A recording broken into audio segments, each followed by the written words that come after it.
Let's talk about what they're doing to Pete Hegseth. A little bit of a reckoning. We have a congressman tonight. We have a doctor. We have a lawyer. There's a joke in there somewhere, but we're not going to tell that. We're going to go do a show on I'm Right.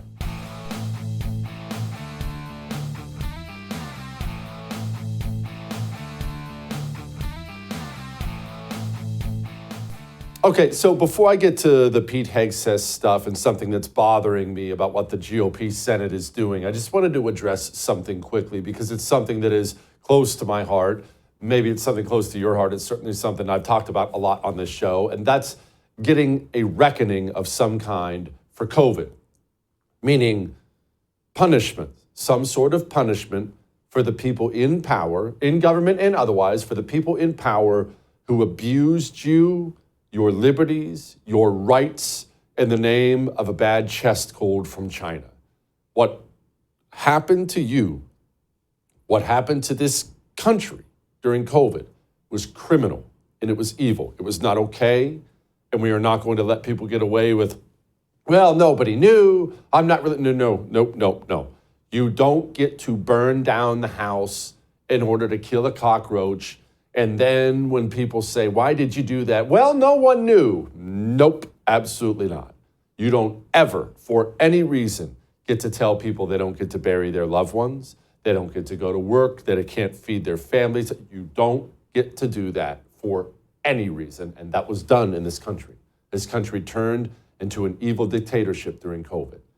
And look, are we ever going to get everything that we need, that we deserve as far as the reckoning goes? Of course not. No, we're not. But I'm starting to hear things that please me greatly. Remember what Rand Paul said here about Fauci? You know, we've discovered that the government is still funding Anthony Fauci. He's retired, and yet the government spent $15 million on him last year, providing him with an armed security detail and a limo driver. So he's working at Georgetown, supposedly. Who knows how much they're paying him? Maybe $1 million. We know he got $1 million from a private foundation, but he has all of this money and this great personal wealth, and we're ferrying him around in a limo driver with armed security. It's treatment we give to former presidents. We're treating him like a former president, which is crazy and obscene. Hopefully, the Trump administration will stop that on day one. But I also will send to the new Attorney General a criminal referral. We sent it twice to Merrick Garland. In that criminal referral, we recount his testimony, but then we also juxtapose his private emails with his testimony. So we accuse him of lying to Congress based on evidence from his own emails. We don't have me accusing him of lying. We have Anthony Fauci corroborating that he lied by his private emails contradicting his public testimony.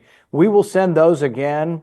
But I think most important, if we don't ever get to a criminal prosecution, even more important is that history examines and history rewards and puts him in a pile of malefactors who basically were responsible in many ways for the pandemic. That sounds good. Obviously, we're never going to get Anthony Fauci behind bars, at least I don't think, but at least we might get something. And we got something else. We got something that it happened last night. Trump's pick for DEA chief was a disaster. As you know, I've liked most of Trump's picks. Some have been meh, but his pick for DEA is awful. Well, was awful in every way. Brianna Morello joined us yesterday, kind of laid it all out pretty clearly.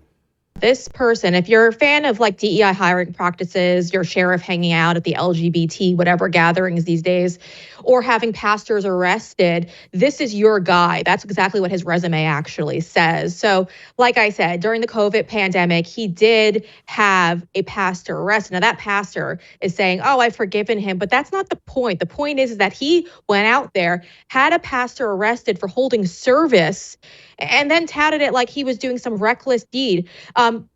It's insane. Obviously, there was a lot of backlash due to all of that. So he's apologized. They've become friends again. So they're all like back to being normal. But you don't want someone to cross that line. The red line that I'm referring to is the U.S. Constitution. Okay, he had no right to do this as sheriff. I don't care what order existed at the time.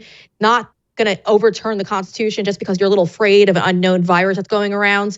So that's the big point to all of this. He also, and this is the even, I guess, sadder part to all of this, he also emptied out his jail. Now, he said it was nonviolent offenders, but ultimately what happened was an individual who's being held in that jail went on to actually committing murder after he was released. Now, he allegedly did murder a suspect and had to be, obviously brought back into the jail. But he doesn't talk about any of this. He ignores it all. Now, again, like I mentioned earlier, he's a fan of the LGBTQ parades. He actually has his deputies go and he attends himself and walks in them. And then he also has DEI hiring events. So his focus, he told the local media there, was that diversity is like super important to him right now. And he's really trying to gear up his sheriff deputies for that. And so that's what he was looking to hire. Yeah. So he's pretty bad all around. Oh, and he's an Obama donor. I almost forgot that one. $15,000 to Obama. Yeah, that was a terrible pick.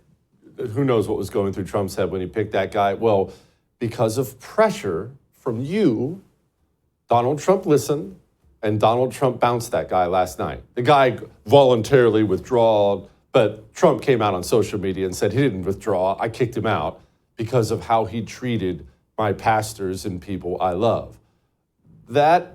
All this really, this entire monologue is going to be about you, about the very good things you can do with your voice, with social media now. Donald Trump listens when people talk on social media. And no, it's not just people with big platforms like here on this show. Every single one of us has a role to play. And the outrage over Chad Chronister was heard loud and clear on social media, and Chad Chronister will, in a small way, pay for his COVID crimes, cost him his dream job because of you. And so with that, I'm going to ask you to do something else, because our voice on social can be used to stop bad people from rising to positions where they don't really belong. And our voice can be used to prop people up who need our help. And I'm here to tell you right now, Pete Hegseth needs your help. Pete Hegseth is going to be, hopefully, the next SecDef, the next Secretary of Defense. But I'm telling you right now, it has become an uphill battle. The deep state, the swamp, whatever, the blob, whatever word you want to use for it, they are trying everything in their power to stop Pete Hegseth from taking over the reins of the multi-trillion-dollar defense industry in this country. Can you even imagine how much corruption is there, how many evil deeds are there? The Pentagon failed audits 7 years in a row. This is a criminal organization now. Pete Hegseth wants to reform it, wants to clean it up. And that's why every single day you open up the New York Times and there's a new smear campaign about this allegation or that allegation. None of it solid, none of it valid at all, but they are doing everything in their power to try to stop Pete Hegseth, and it's going to work unless we help. Pete Hegseth, to his credit, is standing tall.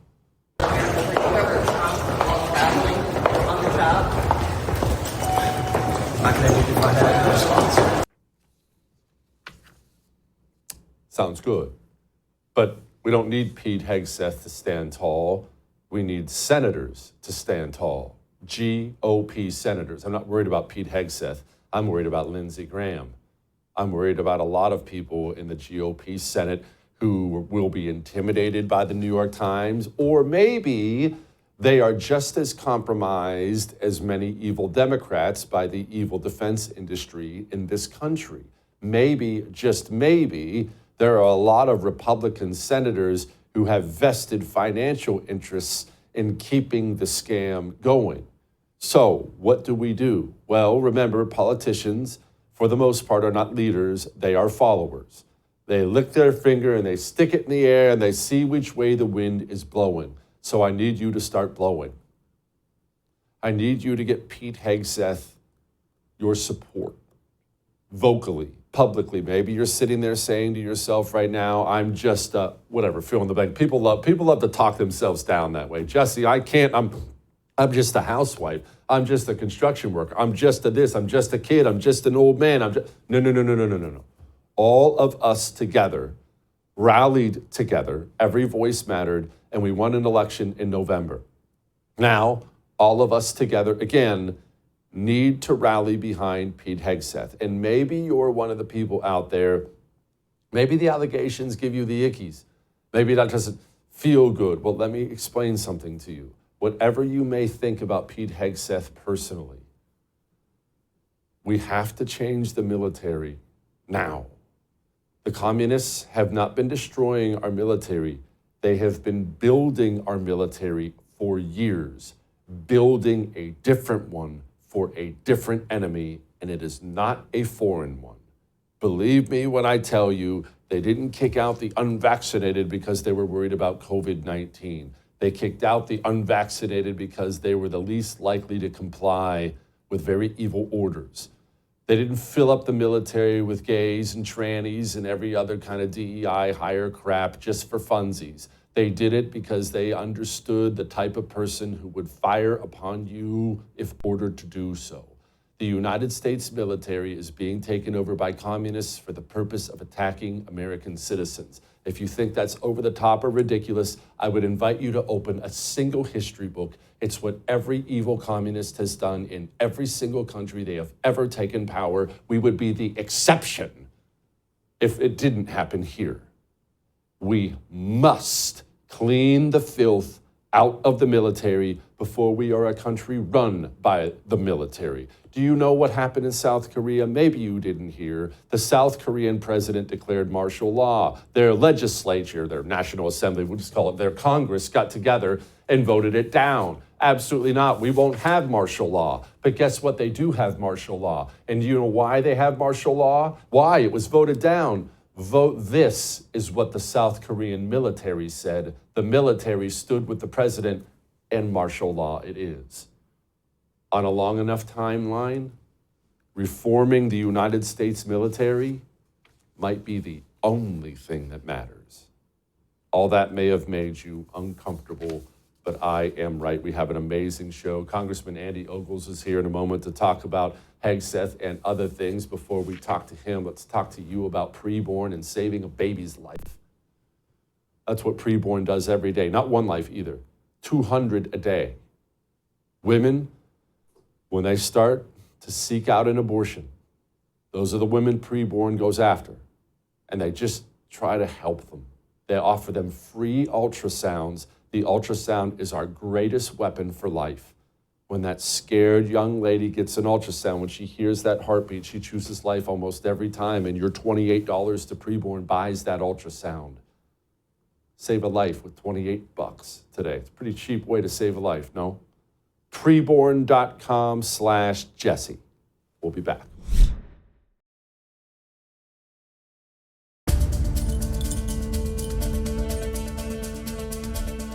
We've got to emphasize positive command climates and inclusion.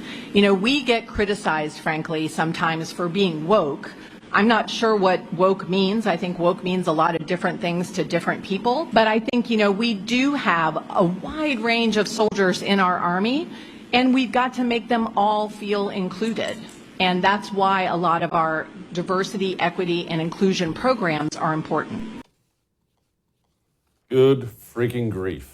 That is what we've had in charge of the Army for the last 4 years. Joining me now, Congressman Andy Ogles from the great state of Tennessee. Congressman, about 2022, that clip came out, and you were all over this stuff, have been all over this stuff for quite some time. Exactly how bad is the rot inside the military right now? Oh, I mean, goodness gracious, when you listen to that clip, you know, the military, what I expect and want out of my military is lethality. And if that hurts your feelings, then get the hell out. I mean, we are a sovereign nation.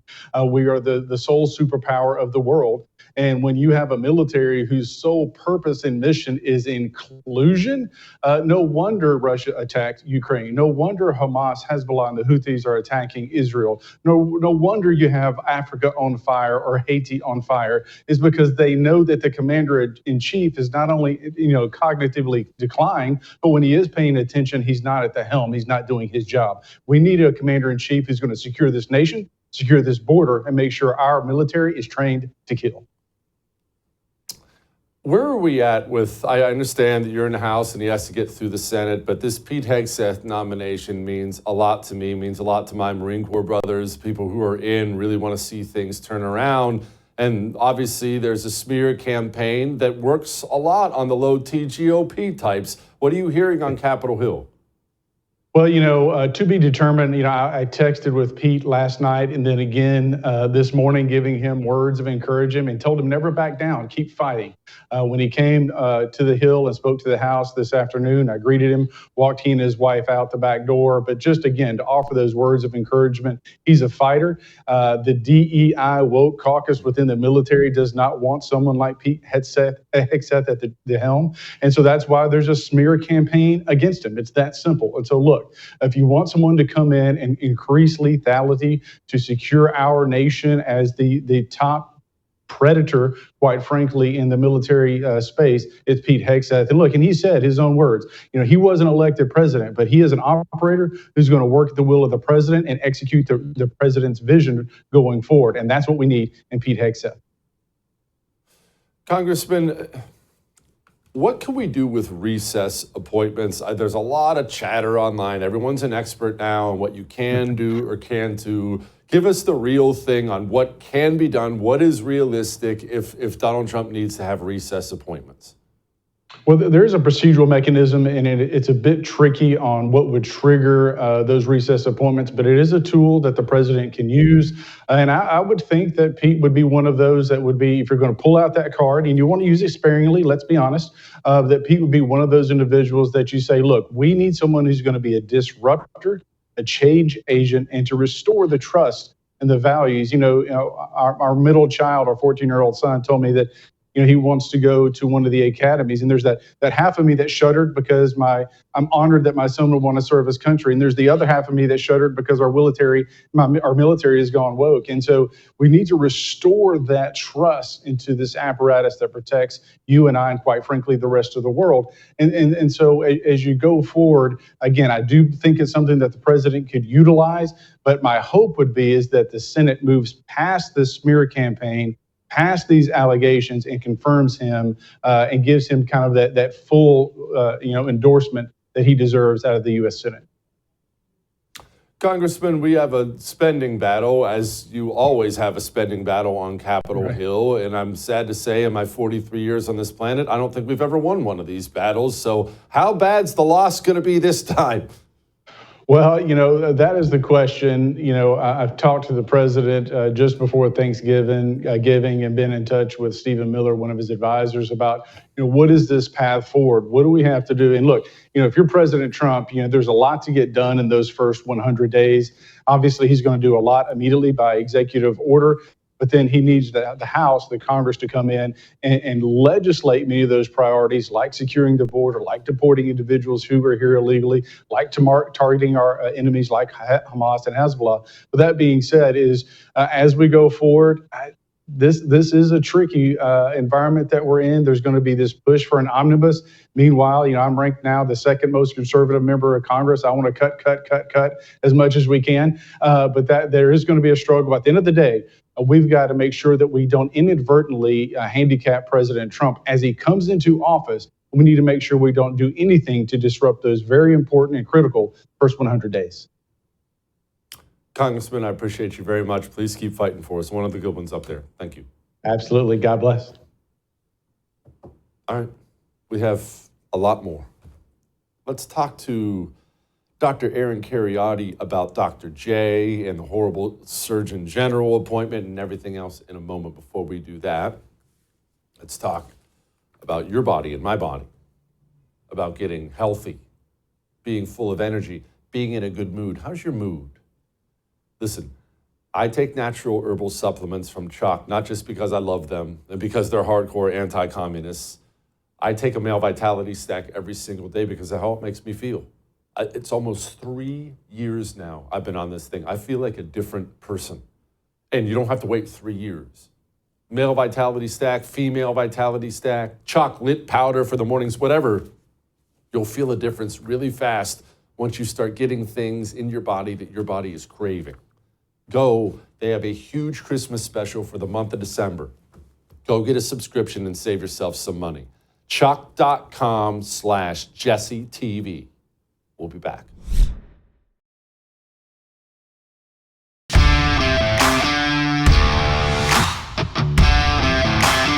What censorship did is it's not just that it suppressed the voices of the people that were censored, although that was bad enough.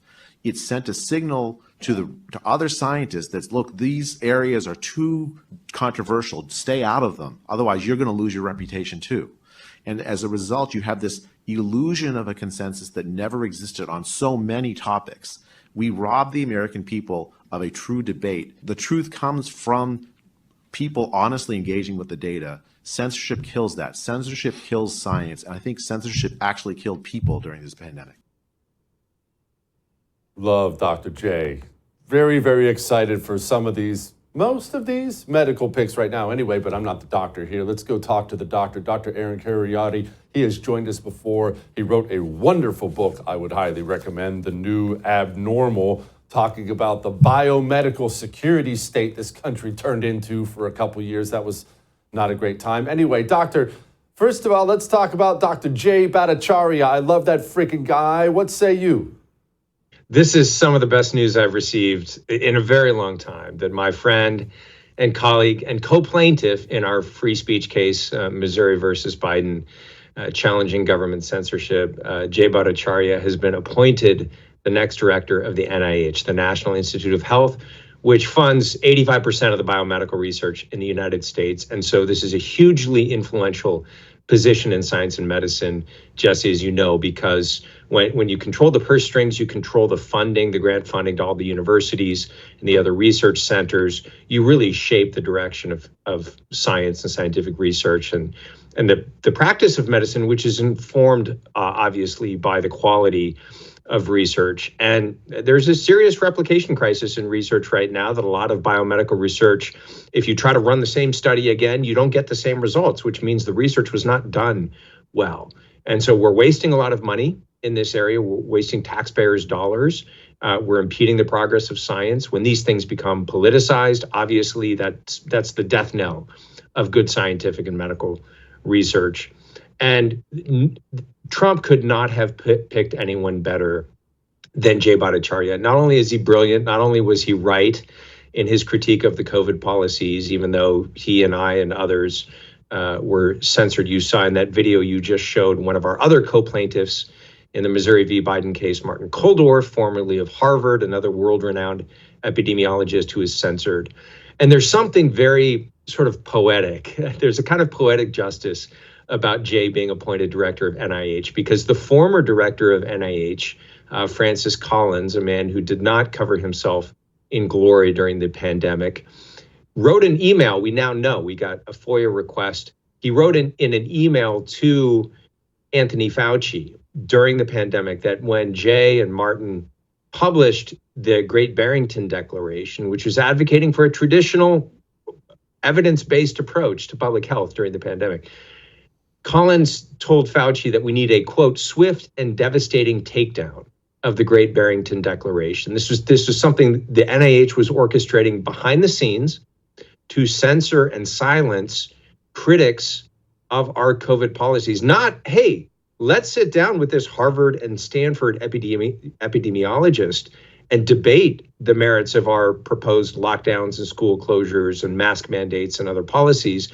No, instead of just sitting down and having an open debate the way science should be conducted, they said we need a swift and devastating, basically character assassination of these people. So, so the former NIH director, I think, has to be looking around at the devastation hopefully caused under his watch, and maybe he'll recognize that it's time for a new leadership. But in any case, President Trump has recognized that it's time for new leadership. So Jay Bhattacharya is the perfect choice for the NIH director. He's a man of enormous integrity as well. It's going to sound like I'm trying to canonize him a saint or something, but he is a man with just enormous integrity and honesty and fundamental human decency. And so these are the kind of people that we want in leadership positions. The FDA commissioner, Marty Makary, is another great guy, I've gotten to know Marty over the last couple of years. Marty is not beholden to the big pharma interests.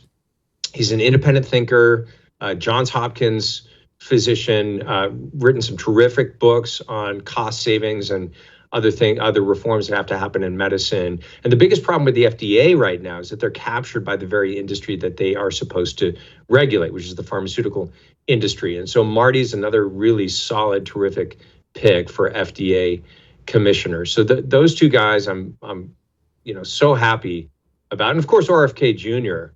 as the new Health and Human Services Secretary, which is a large agency that oversees the NIH, the FDA, and the CDC, among several other government agencies. So the Department of Health and Human Services is, I think, going to be in very good hands under the leadership of Robert F. Kennedy Jr. I'll tell you a brief story about Kennedy just to kind of illustrate his character as well. And it's going to perhaps sound like name dropping and a shameless plug for my book, but Bobby actually called me about a year and a half ago, and he said in his scratchy deep voice, "Aaron, I'm reading your book, and it says here on page such and such that so and so was affiliated with such and such, and do you have a footnote on that? Do you have a reference for that?" I said, "Well, Bobby, I got that information from this person. You need to give him a call. He can give you the source on that." And I tell this story because, unlike most people, I think, in positions of leadership that take a sort of 30,000-foot view on the issues that they're dealing with,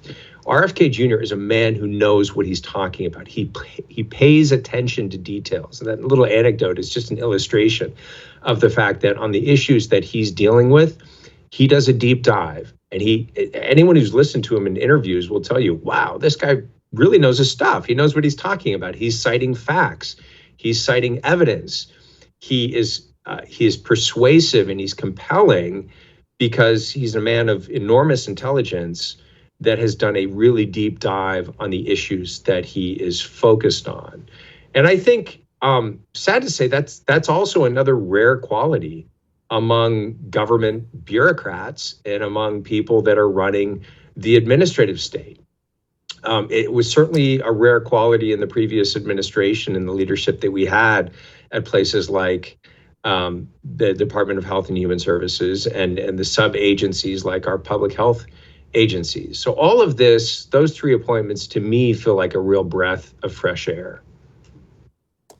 Doctor, how bad are Dr. Oz, Dr. with Dr. Jeanette, whatever her name is? Look, Yeah. I love the other ones. I love all the ones you just named. I saw these ones and I started banging my head off the desk. Should we be concerned? Well, I'm not impressed with the Surgeon General appointment, Dr. Janet Naishwat. At least the little I've seen her. I don't know her personally, so a big caveat, big grain of salt on this one. I can vouch for the three that I mentioned because they're personal friends, and I guess I'll say the jury's still out. Let's see what they do. But some of these feel a little bit like, I don't know, sort of celebrity appointments. Maybe people that haven't drilled down and really done the work necessary to prepare for a role like that. But I will suspend judgment until I see what they actually do. The CDC appointment, Dave Weldon, is an interesting pick, and I'm cautiously optimistic. He is a physician and former member of the House of Representatives. And I'm not an expert on him or his policies, but I will say that the Weldon Amendment that he pushed through during his time in Congress has been a very important piece of legislation for conscience protection for healthcare workers that do not want to participate in things like abortion or so-called gender affirmative care because they believe that it's bad medicine and, it may run contrary to their moral convictions. Federal law actually protects those doctors and nurses from basically being forced to do things that they think are medically inappropriate. And it's a little known piece of legislation. It hasn't always been enforced by HHS department with the vigor that it should have been. It was enforced under my friend Roger Severino, who was formerly head of the Office of Civil Rights in HHS. Roger did a really good job of enforcing that law. It was not enforced under the Biden administration, but it's a really important law that we have on the books that Dave Weldon, during his time in Congress, was instrumental. Obviously, the law bears his name because he was the main sponsor of that bill. So I think he's a person of integrity, and the CDC has been politicized in ways that are just totally unacceptable. And hopefully, under his leadership, we can bring that agency sort of back in line with sound public policy and good science and medicine. So we'll see what happens. The Surgeon General, I think, is largely symbolic. I'm not sure she actually has a lot of power or sway. She's influential because, if the Surgeon General slaps a warning on something, people actually do pay attention to that. And so her word does carry some weight. But we'll have to see, she's also going to be working in an administration that has some other good picks around her, and sometimes having good people around you can have an influence on you. So, we'll see what happens with that. I guess nobody bats 1,000. You can't win them all, and politics is the art of compromise. Yeah. But I think overall, from where we are now to where we're going to be in a month, we're going to see sort of tremendous progress. Doctor, appreciate you as always. Please come back anytime. All right. Supreme Court, big hearing today. What happened? Well, I don't know. I'm not a lawyer. Josh Hammer is, though. He's going to join us next. Before we get to Josh, do you want to sleep good every night? It's something, you do it as a child and you take it for granted. When you're a kid, you sleep like a baby every single night. And then as you get older and your shoulder hurts and the stresses of life come, there are nights where you can't. But there's a ton of things you can take to help you sleep. But there's only one thing I've ever taken that I still feel good when I wake up. Every other thing I've ever taken in my life, if I take it to sleep, I wake up and I'm dying still. Not dream powder from Beam. It's natural. Melatonin, things like that. It's a cup of hot chocolate. You just have a delicious cup of hot chocolate before bed, and you drift off to sleep, and you wake up feeling great, like you didn't take anything. Sound good? Go to shopbeam.com/Jesse Kelly. We'll be back.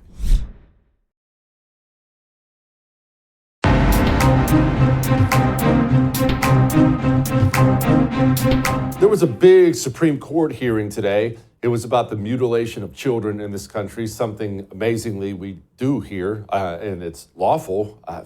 Still having a hard time wrapping my mind around how the United States of America became that. But either way, I want to know what happened at SCOTUS today. So joining me now, my friend, soon-to-be father, Mr. Josh Hammer, host of the wonderful America on Trial. Josh, okay, the SCOTUS hearing, I caught a little snippet here and a little snippet there, but since you're a lawyer and a huge nerd, I'm sure you watched the whole thing. What happened? Lawyer and a huge nerd. I couldn't ask for a more flattering intro, my good friend.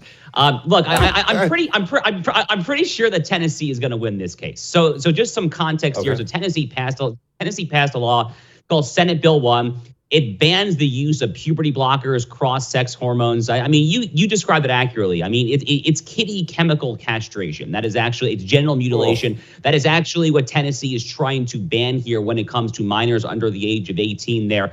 The claim that the other side is making, and by the way, this case is styled United States versus Kheriaty. Kheriaty is the Attorney General of Tennessee. The United States means the United States because the Biden DOJ actually stepped in to sue this law here. By the way, Donald Trump should drop this lawsuit from his DOJ on day one, January 20th of 2025. He has the authority to do so. But in any event, today we had the oral arguments here, and I think it's going to go Tennessee's way. So you saw Chief Justice John Roberts. He's obviously won the swing votes. He seems very skeptical of the United States' argument that this law is unconstitutional. They're making, Jesse, they're making a ludicrous 14th Amendment argument. I mean, they're making this argument basically that this amounts to discrimination against transgender people who are a protected class, the same way that race and sex are protected classes when it comes to American constitutional law. It's wrong on just so many different levels here. And I'm pretty sure that the votes are going to be there to uphold the constitutionality of this law. I do note that I was a little concerned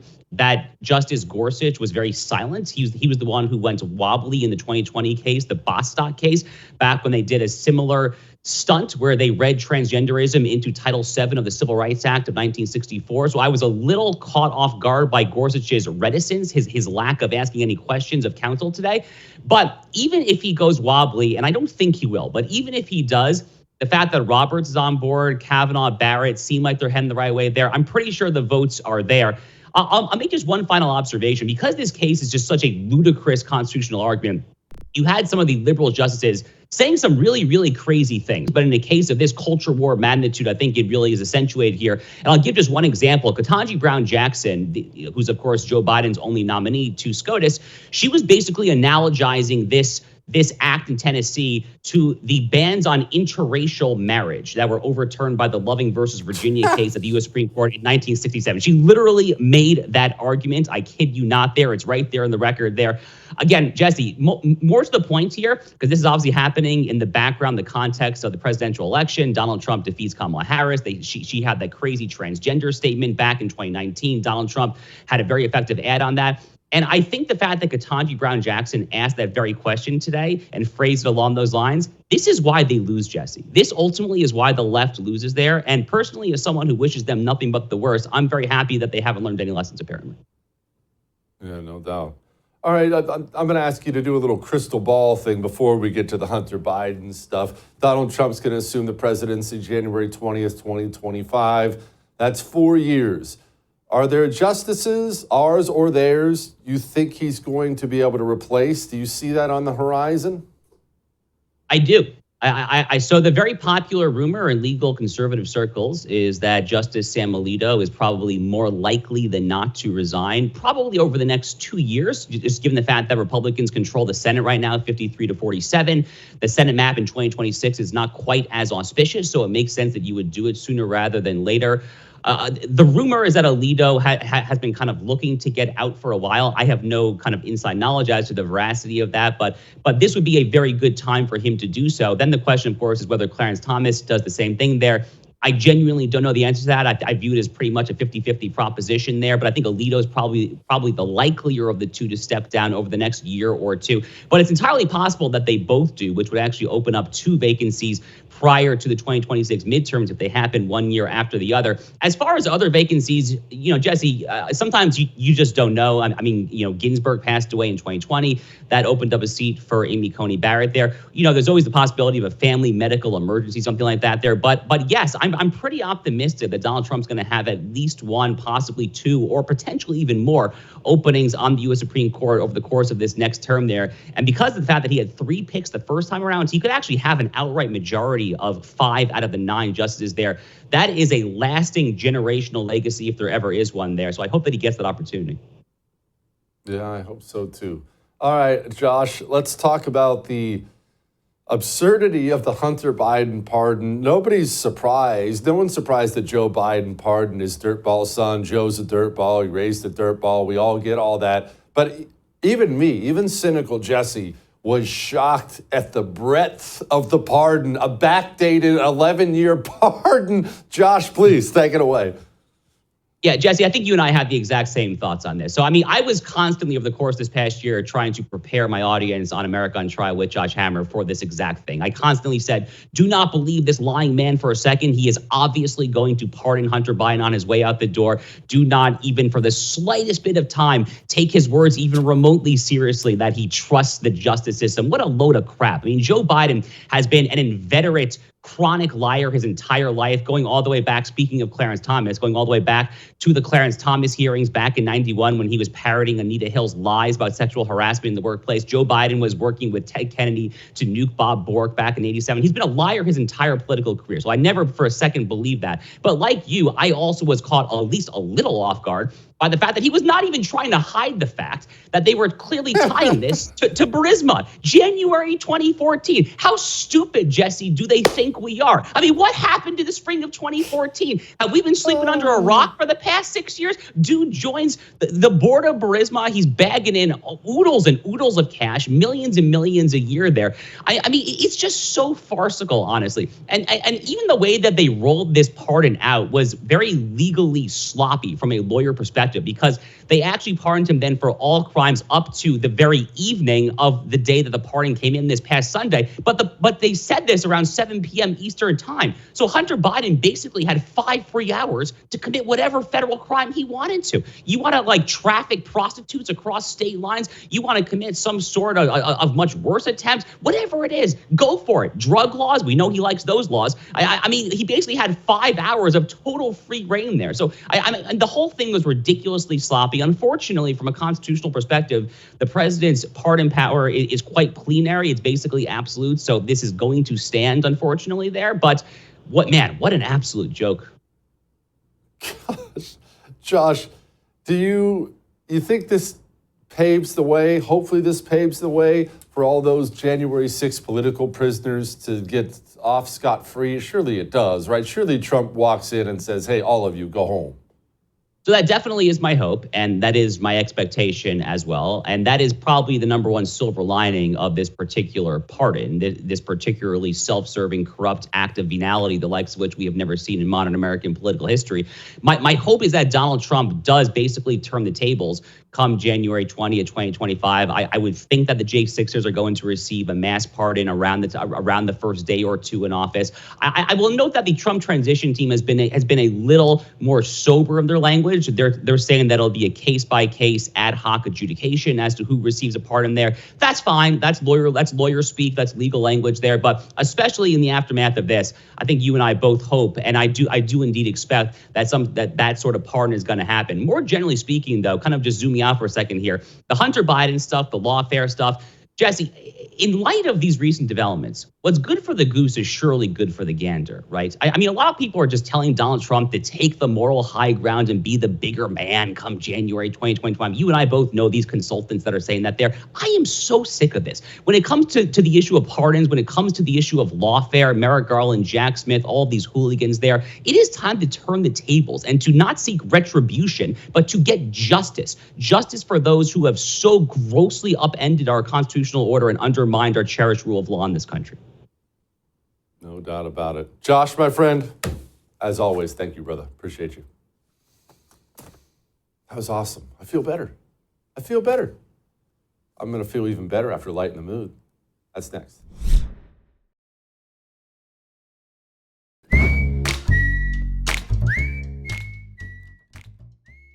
All right, it is time to lighten the mood.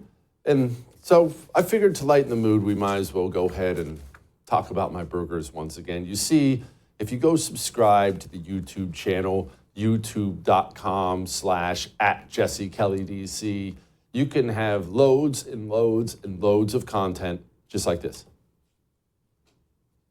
A cheeseburger. It's designed to put delicious meat with melty cheese on it. It's designed to deliver those two things into your mouth. Acceptable additions to a burger are, by the way, not pickles either. You pickle people are crazy. Now, hold on, Corey, let me explain. I'm not anti-pickle, okay? I like pickles as much as the next man. Why are you gay? I wish I could take that back, but you understand what I'm saying. I'll eat a pickle. I'm fine. If the wife has some dill pickles at home, sometimes she gets them from the store, I'll Kamala down a dill pickle. I'm fine with it. When you put a pickle on a burger, it takes away from the big deal. The only acceptable additions to a burger are things that, in a way, complement the meat and the cheese. Where people go nuts is they start picking every little thing. I need lettuce. I need tomatoes. We need extra pickles on this. Should I get 8,000 onions? Then we need ketchup, mustard, and mayo, and then let's add some hot sauce to it. It didn't need any of that. You know what? Lima beans needs that. I'll see you tomorrow. I would thank you for coming to my YouTube channel, but I know how brilliant it is, and I know you love it here. So subscribe and watch. We're going to start really ramping things up and putting some funny stuff, some interesting stuff out there, some collaborations. Either way, my YouTube channel is officially the place to be. So stick around.